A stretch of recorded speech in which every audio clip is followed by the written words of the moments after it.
بكم في قناة طبخ سمية. اليوم بإذن الله مع وصفة جديدة غادي نشوف فيها طريقة تحضير كاب كيك سهل اقتصادي بالشوكولاتة أو الكاكاو. كيجي أكثر من رائع وكيجي لذيذ جدا جدا، كيجي مهوي خفيف.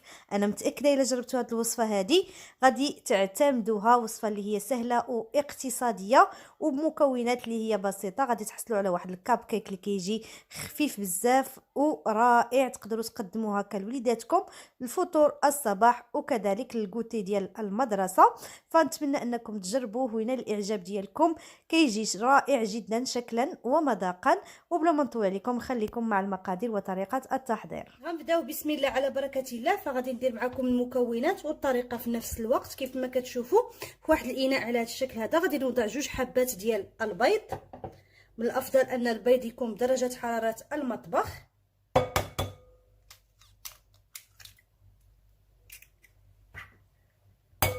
فملي كيكون البيض بدرجه حراره المطبخ طبعا كيعطينا واحد النتيجه اللي هي زوينه.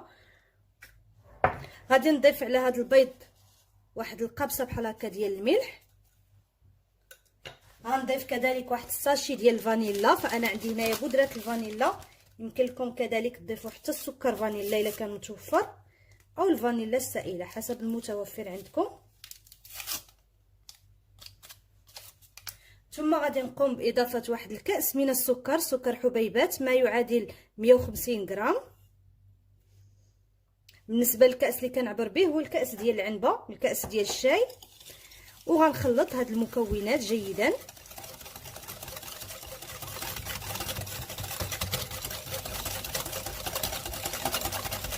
فتقدروا تخلطوا المكونات حتى بالخلاط الكهربائي. انا هنا غادي نستعمل غير الخلاط اليدوي اللي كيتوفر عند كل شيء. ثم الان غادي نقوم باضافه كاس الا ربع من الزيت، زيت نباتيه ما يعادل 100 مليلتر.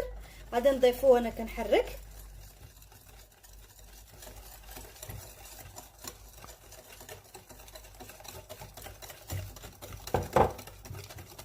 ثم الان غادي نقوم باضافه كاس من الحليب ما يعادل 150 مليلتر.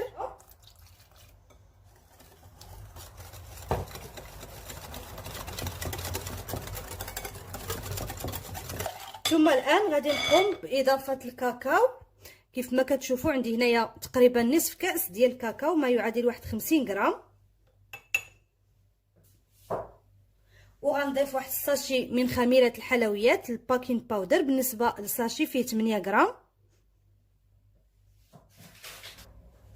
ثم غادي نقوم باضافه واحد الكاس من الدقيق.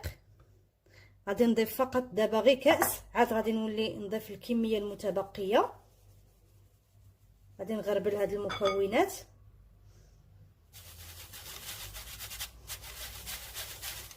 فدائما ملي كنديروا هكا شي وصفه اللي كيكون فيها الكاكاو فمن الافضل انكم يعني تنخلوا الكاكاو وكذلك الدقيق، لانه ملي كيبقى كيولي بهذا الشكل هذا.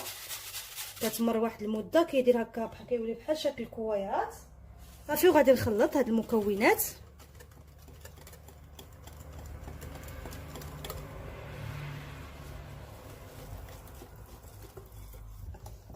ثم بالنسبه لهذا الكاس الثاني ديال الدقيق غادي نبدا نضيفه بالتدريج، لان الكميه ديال الدقيق طبعا راه كتبقى على حسب النوعيه ديالو. كاين الدقيق اللي كيتشرب والدقيق اللي ما كيتشربش، ولكن دائما انا في هذه الوصفه هذه راه كنستعمل كميه ديال 2 كيسان من الدقيق.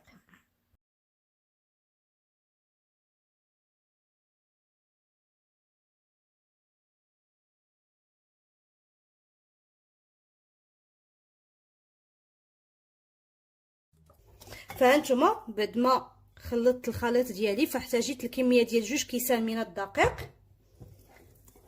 هانتوما ما يعادل 200 غرام. بالنسبه للخليط كيكون بهذا الشكل هذا وبهذا القوام هذا. صافي الان غادي ناخذ القوالب ديال الكاب كيك. فهانتوما راه القوام مهم ديال الكيك. هانتوما شوفوا كيفاش كيكون.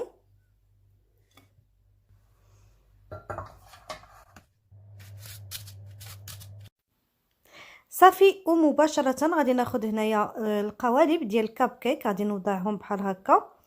غادي ناخذ هاد القوالب الورقيه كنوضعها في اللاطه اللي كتدخل الفرن.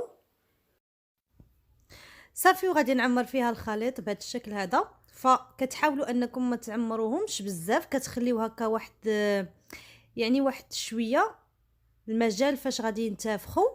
الا عمرتوهم بزاف فيقدروا يفيضوا لكم في الفرن، داكشي علاش كتخليو هكا واحد الكميه. فانا كنوضع هكا الكميه ديال 2 معالق كبار في كل واحده. صافي وغادي نستمر بهذه الطريقه هذه حتى كنعمرهم كلهم. غادي بالنسبه للكميه اللي غادي تحصلوا عليها، فانا هنا تحصلت على الكميه ديال 13 حبه كيف ما كتشوفوا بهذا الحجم هذا. وكنأكد عليكم انكم ما خصكمش تعمروهم بزاف. اذا شات لكم هكا الخليط ما تحاولوش انكم تضيفوه باش ما يفيضولكمش في الفرن. يعني كتعمروهم بهذا القياس هذا وكتخليو واحد شويه يعني كتخليهم شويه خاويين باش هكا يلقاو المجال فين غادي ينتفخوا. صافي الان غادي ندخلهم للفرن. فتقدر هذه الكميه تعطيكم حتى 14 حبه، يعني من 13 حتى 14 حبه بهذا الحجم هذا. غادي ندخلهم الفرن. بالنسبه للفرن انا كنكون مسخناه من قبل على 170 او 180 درجه على حسب الفرن ديالكم، وكنشعلهم من الفوق ومن الاسفل ونتلاقاو بعد ما يطيبوا. بالنسبه اللي عندهم الفرن الغازي فكتدخلوهم كذلك الفرن اللي كتكونوا مسخنينه من قبل، كتشعلوا عليهم غير من الاسفل، يعني كتكون النار تحت منهم حتى كيطيبوا. فما كيستغرقوش مده طويله، فقط واحد المده ديال 20 دقيقه او 25 دقيقه، ورجعوا نتلاقاو بعد ما يطيبوا. وكيكون هذا هو الشكل ديال الكاب كيك ديالنا بعد ما خرجناه من الفرن. فكتخليوه حتى كيبرد وكتقدموه. فهانتوما شوفوا كيفاش كيجي طالع ما شاء الله، وكيجي زوين بزاف. وراه هاد المكونات هادي كتخلينا نحصلوا على واحد الكيك اللي كيجي او كاب كيك اللي كيجي خفيف من الداخل، كيجيو اكثر من رائعين. والمكونات كيف ما شفتوا راه بسيطه. صافي الان بالنسبه للتزيين راه كيبقى على حسب الاختيار ديالكم وعلى حسب الرغبه ديالكم. انا هنا وضعت شويه ديال السكر ثقيل في هكا في مصفات وغادي نزينهم من الفوق. تقدروا تزينوهم بكاناش ديال الشوكولاته، تقدروا تزينوهم كيف ما قلت لكم حسب الرغبه وحسب المتوفر. فكيجيو اكثر من رائعين. هانتوما حتى غير بالسكر الثقيل هكا وتزيين بسيط كيجي الشكل ديالهم زوين بزاف. تقدموهم هكا للوليدات للكوتي ديالهم. فنتمنى ان الوصفه ديال اليوم تنال الاعجاب ديالكم.